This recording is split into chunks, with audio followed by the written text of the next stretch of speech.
Hi everyone and welcome to Free Range Diva. Recently I have been very busy making homemade holiday gifts.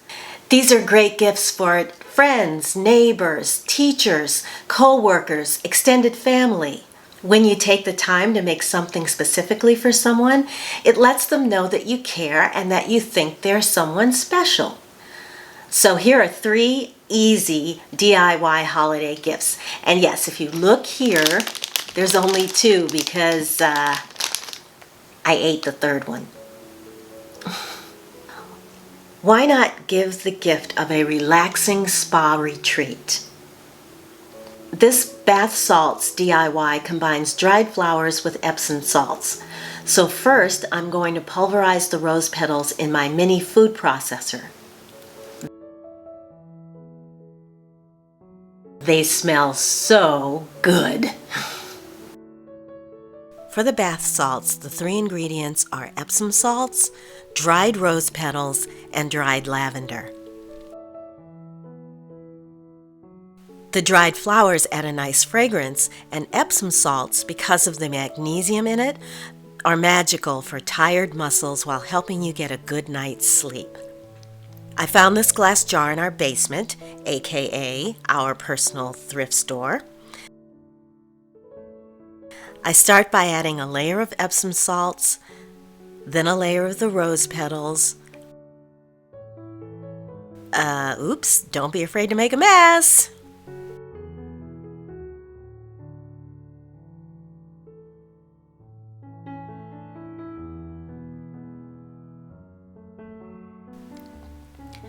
More salts, a layer of the lavender, and then a final layer of salts. This layering is for presentation, but when you're ready to use the salts, you can mix them to distribute the flowers and salt in every bath.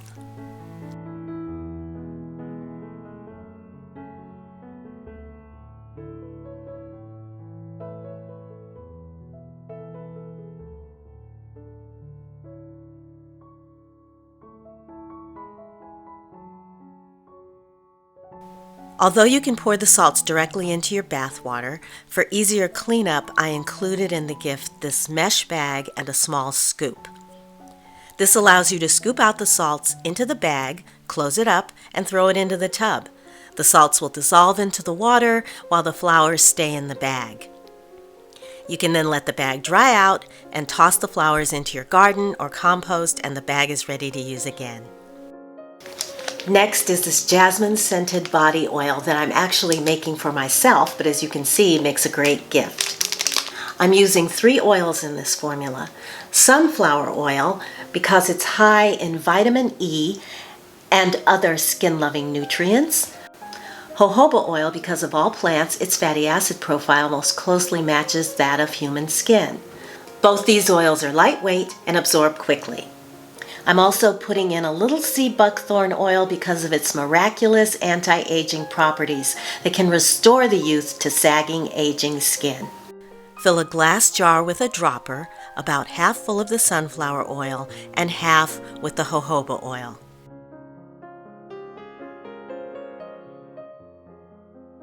Add about 2 full droppers of the sea buckthorn oil, then add the essential oil.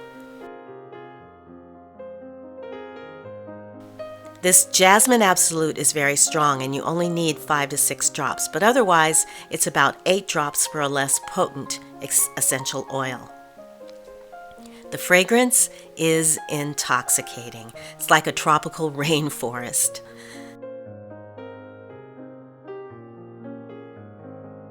This makes a great gift paired with a handcrafted soap like this vanilla scented bar soap.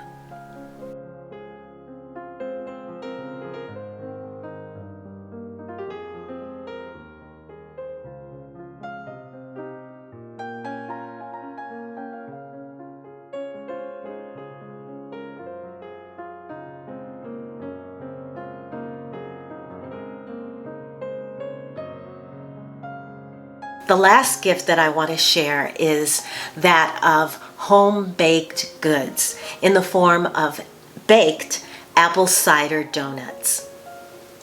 And yes, they aren't here because we ate them. Hey, I'm only human. Here we go. Now let me introduce you to my personal holy trinity: cinnamon, nutmeg, and cardamom. I've added half a teaspoon cinnamon, quarter teaspoon nutmeg, and about 1/8 teaspoon cardamom to 1 cup of flour, half a teaspoon baking powder, quarter teaspoon baking soda, and a pinch of salt. These are the dry ingredients. I'm using the apple cider donut recipe from Sally's Baking Edition as my base, and I'll link it below. I made changes, but the biggest change I made is that I'm using much less sugar. This is raw sugar, and I've cut the amount of sugar in this recipe by half. For the wet ingredients, start by melting 2 tablespoons of butter on medium heat. Cook just until it starts to brown, and then add it to the quarter cup of sugar. To the same pan, add half a cup of apple cider over medium heat. Reduce down to about 1/3 cup. This is another change. Instead of starting with a cup of cider and reducing it down to 1/4 cup, which isn't necessary for the apple flavor, especially if you're starting with a really flavorful apple cider. Once the cider is reduced, add back in enough milk to bring the total amount of liquid to 1/2 cup.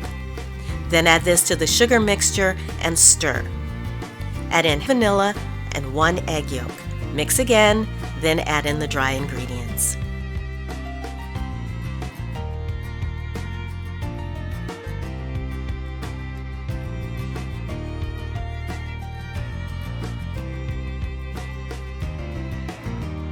Lightly grease your donut pan with coconut oil. The easiest way to fill the pan is with a pastry bag, or you can use a Ziploc bag like I'm doing and cut the tip off to squeeze the batter into the pan.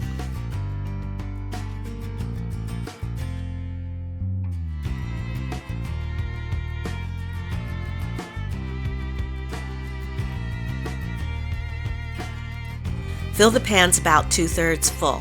Then place in a preheated 350-degree oven for 10 to 12 minutes.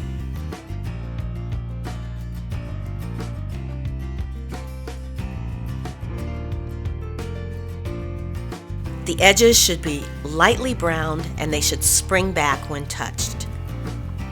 Let them cool for 2 minutes in the pan, then transfer to a wire rack.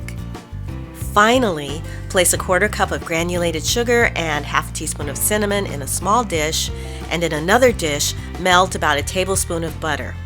You're going to coat the donuts with sugar. So first, brush the butter over the donut, then dip into the sugar mixture. Make sure to coat both sides.